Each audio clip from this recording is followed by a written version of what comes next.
What? Hey, have you ever wondered how and why airstrafing actually works? I certainly have. I mean, I know how to airstrafe, that information isn't really hard to come by, but I've never actually understood the technical and mathematical reasons as to why it even exists in the first place. Oh, look at that. Oh, this doesn't actually look that complicated.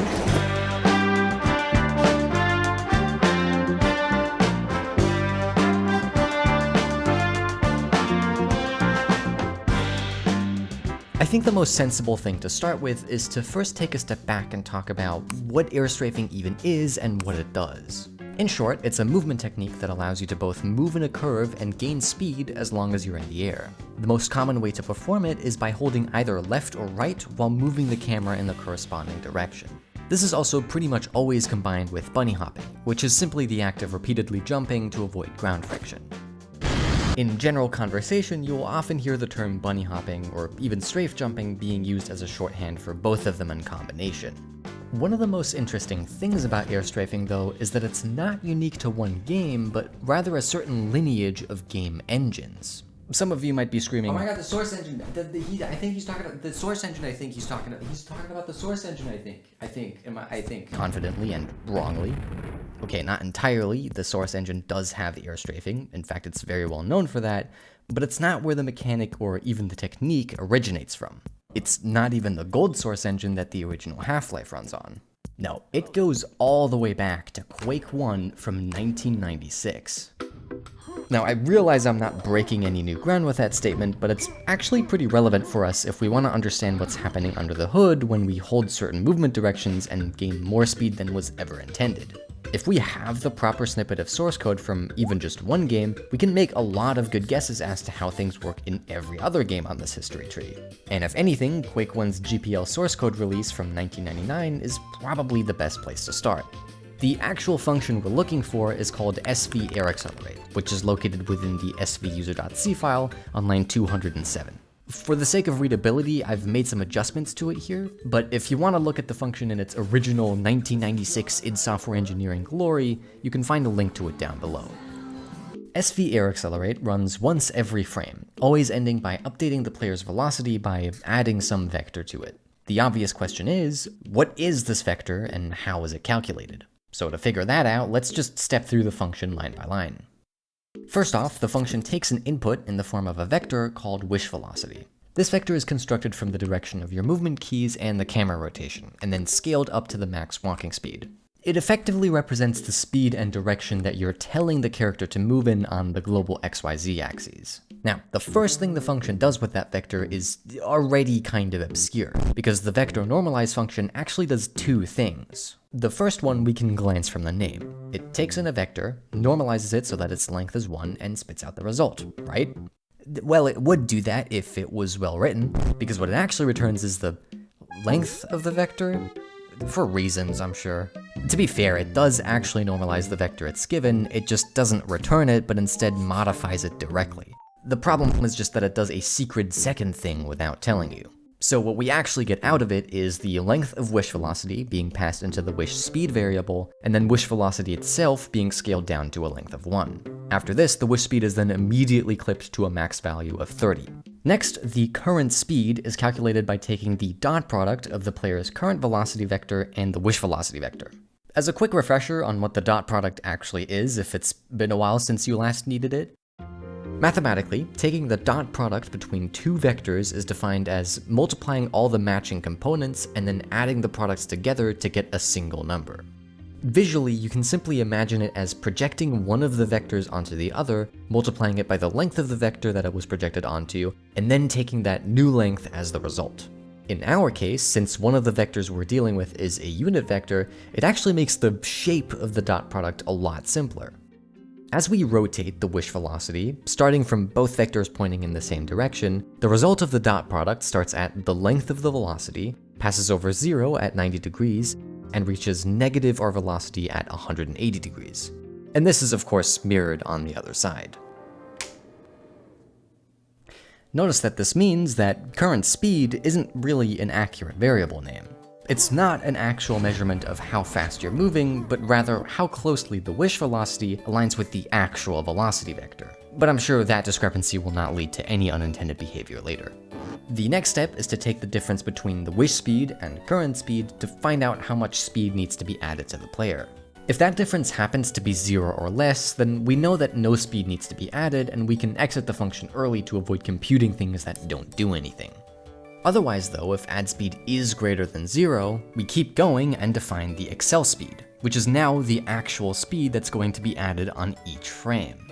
It's set to be equal to add speed, but only up to a certain limit that's calculated right above. This limit is now defined by 3 new variables that we haven't seen before since they're defined outside of the function, but they're actually not too complicated. Grounded wish speed is basically the same as our normal wish speed, but it's not clipped to 30, so it goes all the way up to the running speed of 320. SV accelerate is a simple constant with the value 10, and host frame time is a measurement of how long the last frame took to render. Think of it as 1 over the game's frame rate. This whole line effectively acts as an upper acceleration limit that our per frame acceleration is clipped to. You can think of this as the acceleration constant and frame time defining how long it should take to reach the grounded wish speed from 0 velocity, with that time being 1 over the accel constant in seconds. So in this case, 1/10 of a second. Note that we're also dealing with 2 different wish speed variables here, one that's capped to 30 and one that's capped to the max walking speed as if we were on the ground. That's why I've opted to name it grounded wish speed here, since the original names for these two were wish speed and wispd, which is almost as funny as Visenwaprintf SL from Studio.h and Finally, the velocity is updated by scaling the wish velocity unit vector up to the length of accel speed and adding that new vector on top of our velocity. So to quickly recap all of that, because I know that was a lot at once, we take the dot product between our velocity vector and the input direction to get the current speed. We then determine how much acceleration needs to take place by taking the difference between that and the wish speed, capped to 30 units. This difference is then compared against a per frame acceleration limit, and whichever is smaller is added to our velocity in the direction of our inputs.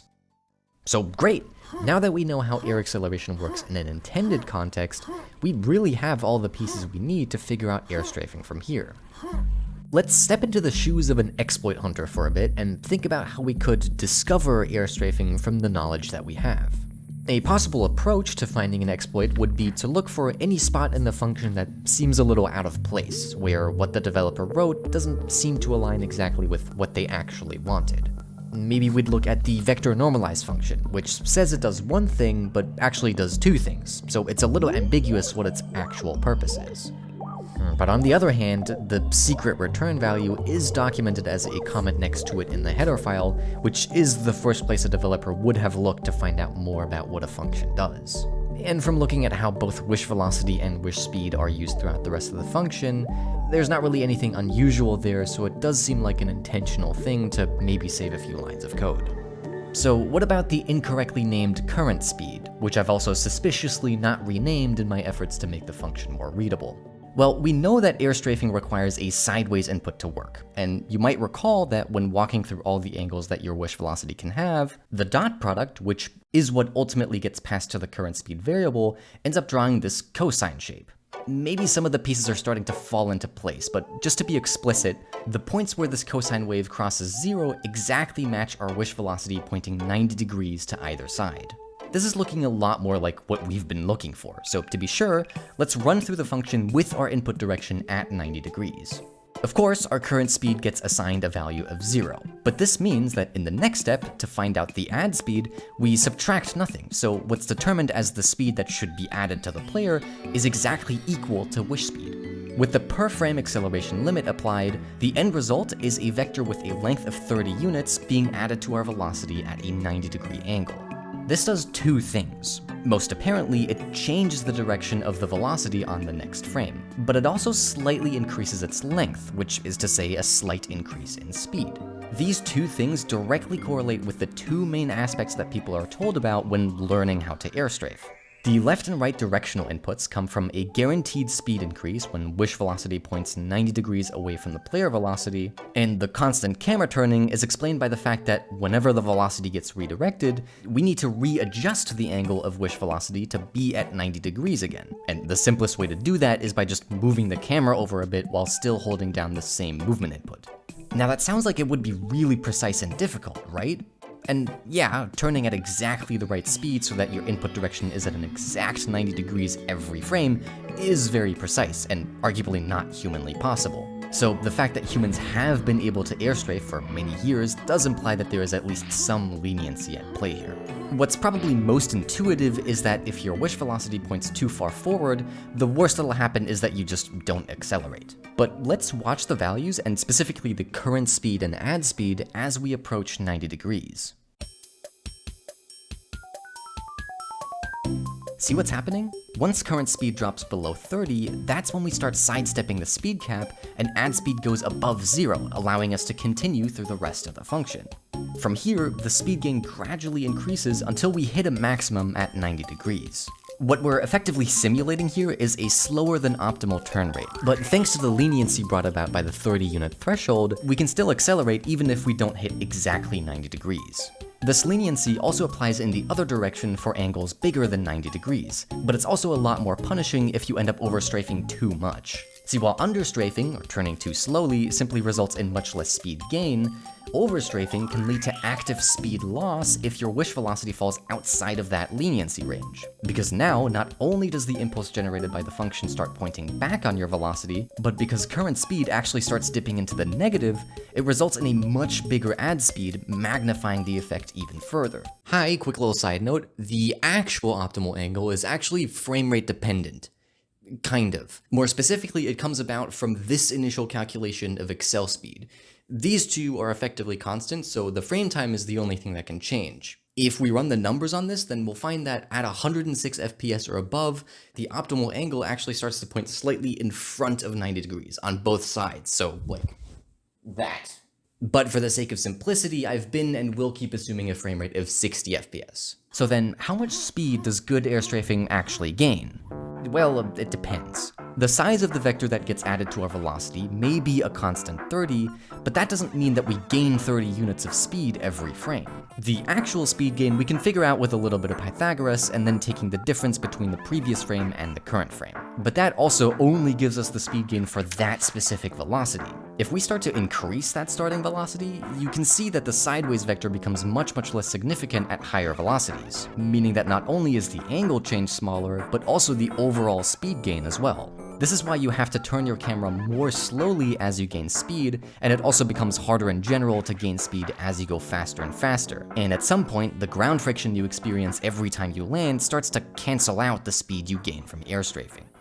And there you go. That's the source code behind airstrafing as it works in Quake I, and by extension, pretty much every Source Engine game. See, the reason we're even talking about airstrafing today is because the responsible function has been left pretty much unchanged throughout the entire history of the Source Engine. And even though there have been a lot of efforts by Valve to fix the unbounded speed gain, airstrafing and the raw acceleration it brings still exists in pretty much every game on this branch of the engine. At least where you have the ability to jump. The simplest way Valve attempted to fix bunny hopping was by simply scaling down the velocity vector to a certain max speed whenever the player lands. This approach is what you can primarily find in Valve's multiplayer IPs, specifically Counter-Strike and Team Fortress. We can even find the exact implementation of this in a function called prevent bunny jumping. There are, however, two particularly interesting approaches that are found in some other games that have some wacky side effects. In Half-Life 2, Valve had a similar implementation, but with one key difference. Instead of directly scaling down the velocity by multiplying it by some value between 0 and 1, they simply add an impulse pointed directly backwards relative to your look direction. Sounds reasonable enough at first, but what they didn't account for is that on a personal computer device, you have a peripheral device called the mouse, which you can use to control the view direction of your in-game avatar. So depending on which way you're looking, you can manipulate that impulse to point in whatever direction you want. Most obviously, turning around 180 degrees will point it directly forward. And since that impulse gets bigger and bigger the higher your velocity is, the speed gain keeps increasing exponentially. This technique is called accelerated backhopping, or ABH, and it's probably the most iconic tech in Half-Life 2 speedrunning.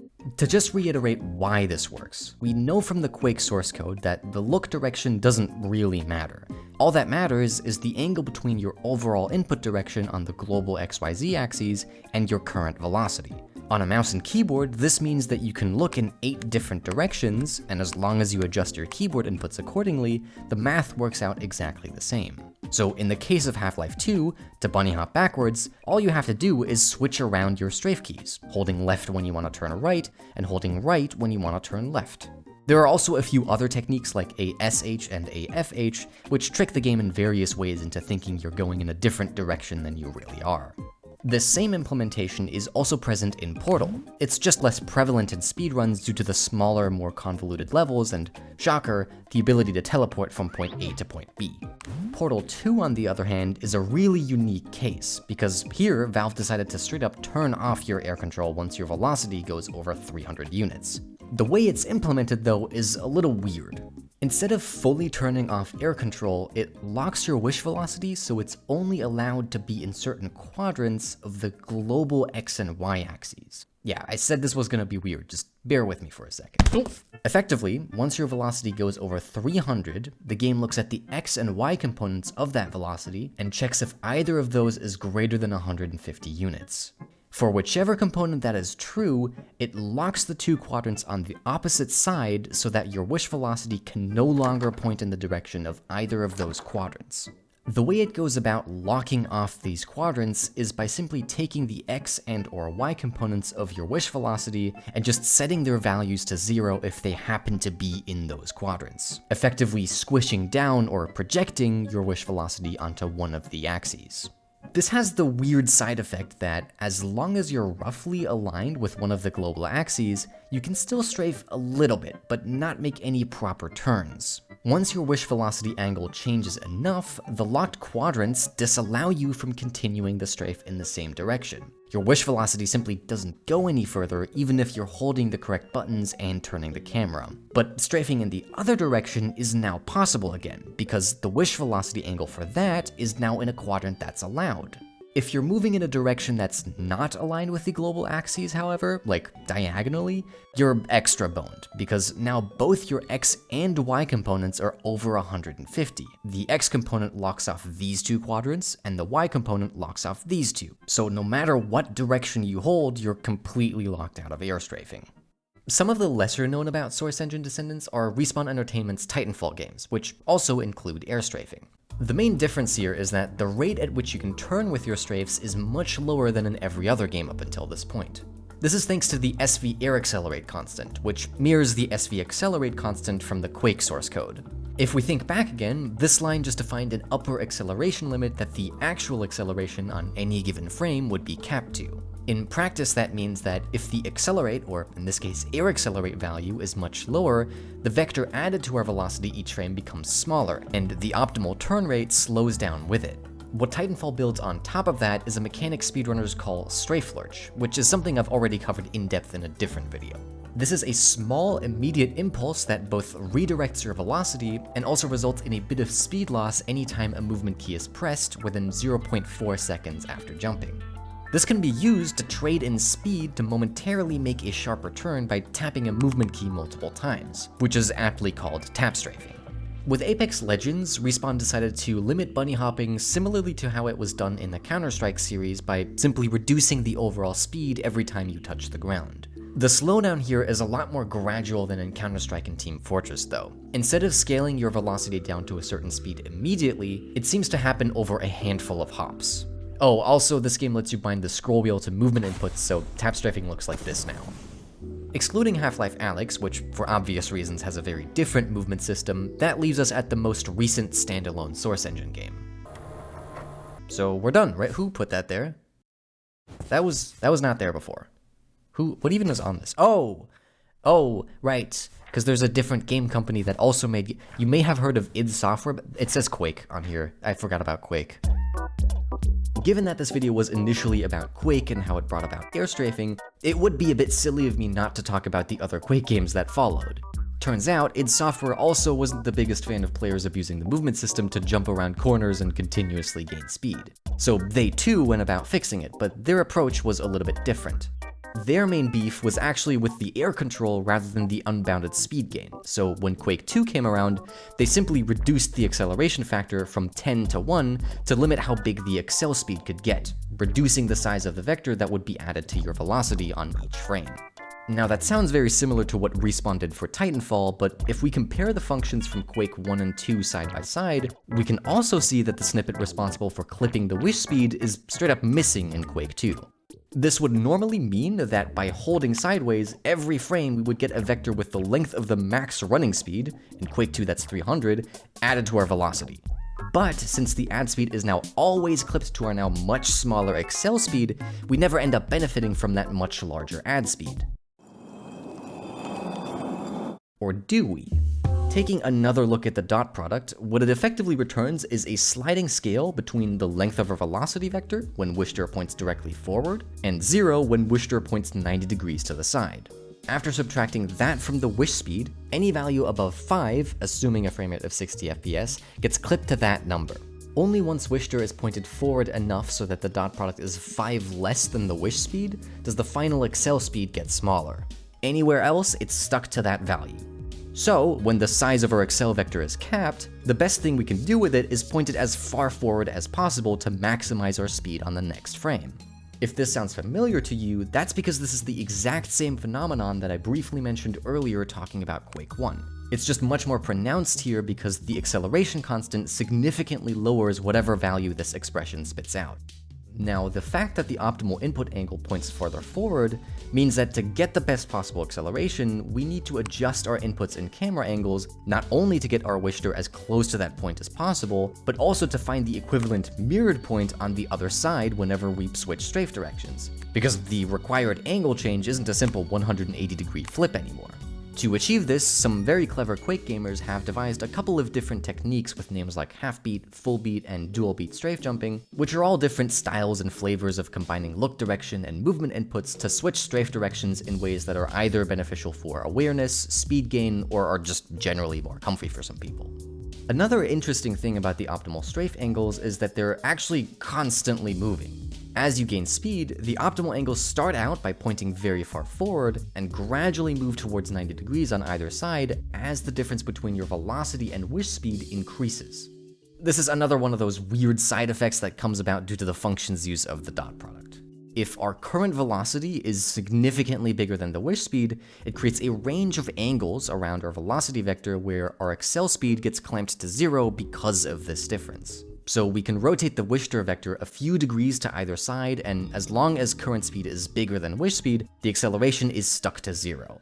The bigger that difference between our velocity and wish speed is, the more we have to rotate Wishdar until the dot product becomes small enough to where it passes the point of being smaller than wish speed, and we can get some acceleration again. A nice way to visualize this, I find, is by imagining a copy of the velocity vector and rotating it until it passes a line that's at the height of wish speed. So as we increase the size of our velocity and thereby the copy that we're rotating, you can see that it takes more rotation to pass that line, and that the line itself in relation appears to approach 0, meaning that the necessary rotation approaches 90 degrees.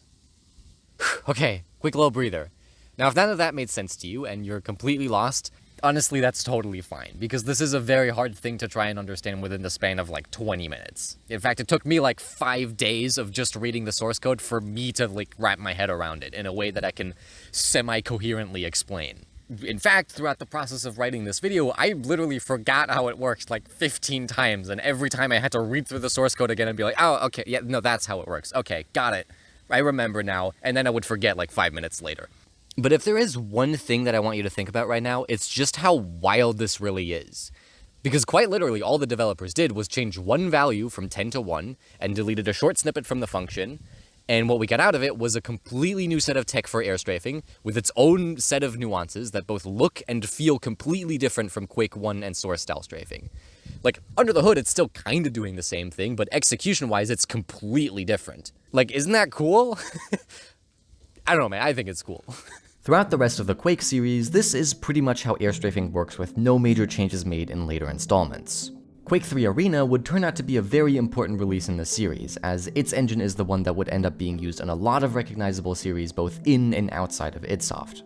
Doom 3, for example, made the switch to the Quake III engine, and everything you would expect about airstrafing carries over. That is, of course, until it was fully reworked again in Doom 2016. The ability to accelerate in the air was completely removed, but what they brought back was, ironically, ridiculous amounts of air control, which is funnily exactly what Carmack didn't want back in the day, but it kind of perfectly aligns with the design philosophy that the modern Doom games are built on. Visually, airstrafing in Doom 16 and Eternal looks very similar to Source Engine style, but mechanically it works very differently.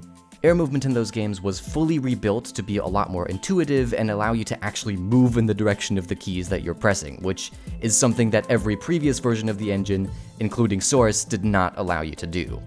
As a result, airstrafing in Modern Doom is a lot simpler execution-wise, only requiring you to hold forward while turning the camera to change your direction. And while we don't have direct access to the source code of the modern Doom games, we can make a pretty good guess at one possible way that they could have reworked air movement. See, one secret I've kept from you is that while Quake III didn't change the actual implementation of airstrafing from Quake II, they did add an alternative version of the function that they simply never used. It even has a developer comment at the top saying that this alternative version should fix the unbounded speed gain from airstrafing, but feels bad during gameplay somehow. My current theory, and I can't prove this without reverse engineering the game and breaking the sacred end-user license agreement, which I have definitely read, is that Doom 16 and Eternal both use a modified version of this unused Quake 3 function. So how does this thing actually work? At a glance, we can already see that structurally it looks very different from the original AirExcel function, and it's luckily a lot simpler too. Instead of trying to figure out a veer amount by taking a dot product, this implementation simply subtracts the velocity vector from the wish velocity vector, which gives you a new vector that can be drawn as pointing from the tip of velocity to wish velocity. This then just gets clipped to the per frame acceleration limit and is then added to the velocity. So that sounds reasonable, so what's the problem then? Why did the devs say this feels bad? I think the problem is not at all obvious, but I believe it's the fact that no matter how fast you're going or what direction you're holding, this function always works to get your speed to exactly whatever wish speed is. If you're moving above that speed for any reason, it will always slow you down to match that speed, so no momentum preservation at all. Imagine you get launched by a grenade or rocket, and instead of moving through the air at a constant speed, you instantly slow down to your walking speed midair. Worse still, if you're holding no direction, the function will try to slow you down to 0, since that's what your wish speed is when your input is neutral. The key thing that connects this to how air movement works in Modern Doom is in how you hold a certain direction, and your character will just start moving in that direction. The spot where the newer Dooms differ is that you can fully preserve your speed as long as you don't turn too quickly. So if this function is what Doom 16 and Eternal ended up iterating on, what did they change? My personal guess is that they simply scale the wish velocity vector up to the length of the player's velocity once that goes above the wish speed constant. This removes the problem of slowing down even when you're holding forward or just changing your direction a tiny bit. It doesn't cancel all speed loss, however. If the change in direction is large enough so that the move from velocity to wish velocity cannot happen in a single frame, you will always lose speed due to the fact that the function tries to get to your wish velocity in a straight line rather than along a circle that would preserve the velocity's length. The only case where there is no speed loss would be if the push vector can get your velocity straight over to wish velocity in one frame. This at least tracks with the behavior that Doom Eternal has, where there is a threshold to the turn speed, where if you turn faster than that threshold, you will lose some speed proportionally to how fast you are turning, but turning below that threshold results in no speed loss at all. Though again, this is just a guess at how they could have done it. The last game from id that had its source code released was Doom 3, so that's as close as we're gonna get in terms of hard proof of anything. Hello, I would now like to talk to you about the Call of Duty series. Listen, when I started working on this video like 2 years ago, I had not played a single Call of Duty game. So when I realized that Infinity Ward licensed the Quake 3 engine to make the first Call of Duty, and then they just kept using that same engine after that, I knew I had to do the only thing a reasonable person would do, which is to play every single one of them so I can tell you how airstrafing works in them. And I'm gonna do that while attempting to map out a timeline on my dad's old whiteboard, because Call of Duty's development cycle as an annual franchise can get a little confusing at times. Starting with the first COD, this baby basically runs on the original Quake 3 engine, so airstrafing works pretty much exactly as you'd expect. Well, almost. Basic airstrafing does work the same as in Quake 3, but the two main differences are that 1, the overall walking speed is much smaller than in Quake 3, it's 190 as opposed to Quake's 300, and 2, this game has a very harsh instant speed reduction every time you land, which limits how much speed you can build up, even if your jump inputs are frame perfect. On paper, this is pretty much exactly like the prevent bunny jumping function from Counter-Strike and Team Fortress, but the way it affects strafing is actually very different. Because we're dealing with Quake 3 style and not Quake 1 style strafing here, the optimal Wisher angle depends on how fast you're going. The slower you are, the farther forward the optimal angle points, and the landing speed reduction does a pretty good job of keeping you from going too fast. So because of all this, the optimal strafe angle is almost always hanging around like 40-ish degrees, so strafing in COD 1 looks very much unlike what you would expect from a Quake 3 engine game. Infinity Ward would humbly name this engine with their own initials and keep using that engine for every game in the series, while also developing the engine itself.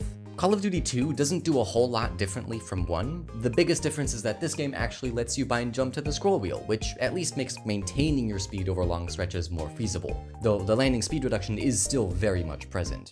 Call of Duty 3 is the first COD game not made by Infinity Ward but by Treyarch, interestingly with their own supposed in-house engine named NGL, though even this engine seems to be based on Quake, as strafe jumping works the same as in the previous two games. Unfortunately, this is one of the few games that I couldn't get my hands on because it's a console exclusive and I don't have one of those old consoles and I didn't really want to buy one. I spent enough money on the games themselves as is.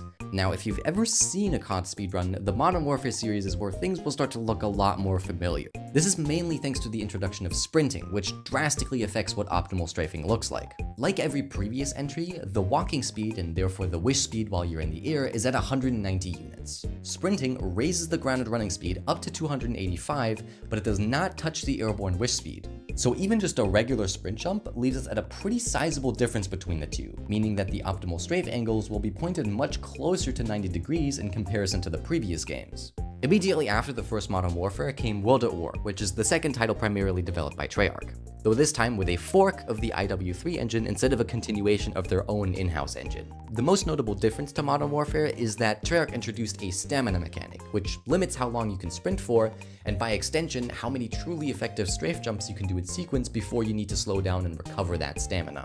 While Treyarch was working on World at War, Infinity Ward was continuing the Modern Warfare series with their own version of the engine, so they don't include this implementation of the stamina mechanic, and thus feel pretty much identical to the first one in terms of movement. After Modern Warfare 2, Treyarch came out with the first Black Ops, and after 3 came Black Ops 2, both of which are almost identical to World at War in terms of movement. We can start to see a little bit of a pattern where movement in Infinity Ward games is a lot more about perfecting every individual strafe jump, and movement in Treyarch games is a lot more about stamina management and getting the most out of your more limited strafe jumps with clever routing. Wait, never mind, they made ghosts. Infinity Ward games have stamina now, so that's gonna make this whole thing a lot more confusing. It's at this point where it becomes a lot more difficult to try and get a picture of what the engine's codebases actually look like, because the best sources we have are the games themselves, and journalistic interviews where a higher up says, yeah, this next engine is the biggest technical leap ever. We basically rewrote the whole thing from scratch. Like, this next game is gonna have so much graphics. In comes a new studio with the name of Sledgehammer Games, tasked with making the biggest banger of a speed game they could possibly conceive of. Advanced Warfare might not be the most beloved game in the series as a whole, but as a speedrun it actually goes unreasonably hard, because this game, by some Christmas miracle, does not have the landing speed reduction that every game before it did. This is, in my opinion, fucking sick, and the closest any game in the series has gotten to what Quake 3 movement actually feels like. Like, not even Call of Duty 1, which is technically way closer to Quake 3 in every conceivable way. This game does have a limited stamina mechanic, but in practice in the speedrun this ends up being much less of a hindrance when you don't actually need to sprint to maintain your speed. Like, you can just keep jumping. Apparently Treyarch and Infinity Ward also had a similar mission statement, because with Black Ops 3 and Infinite Warfare, they immediately followed up with their own takes on futuristic FPS with the typically associated movement abilities like wall running and really anything to do with jetpacks. Unfortunately, both of them kind of suck, in the sense that while they have all this neat, what I'll call game designer movement, the moment you go back to touching the ground, you're playing COD 4 again because of the landing speed reduction, and it's just so tragic. Like, these could be such banger speed games. Movement-wise, the Modern Warfare Remaster only really differs from the original in that it does not feature infinite stamina, but in practice, it actually regenerates so fast that it doesn't even matter. Built on the Sledgehammer engine, COD WoW's movement is like if you took Call of Duty 1 and like you made it good. Like it's good this time. Like you made it's good and it feels good and it's fun. And it's awesome. I will forever cherish Sledgehammer games and these two titles that they brought to the series because they're like the only good ones. Like these two are the only ones where the ground isn't made of Minecraft honey blocks and it actually feels like Quake. I know every COD runner is gonna yell at me for saying that, but I don't care. I will die on this hill. These are the only two good Call of Duty games. So Black Ops 4 is actually really interesting because it has nothing for a speedrunning context. It doesn't have a campaign. It doesn't even have a speedrun.com page. So like, I got nothing for you.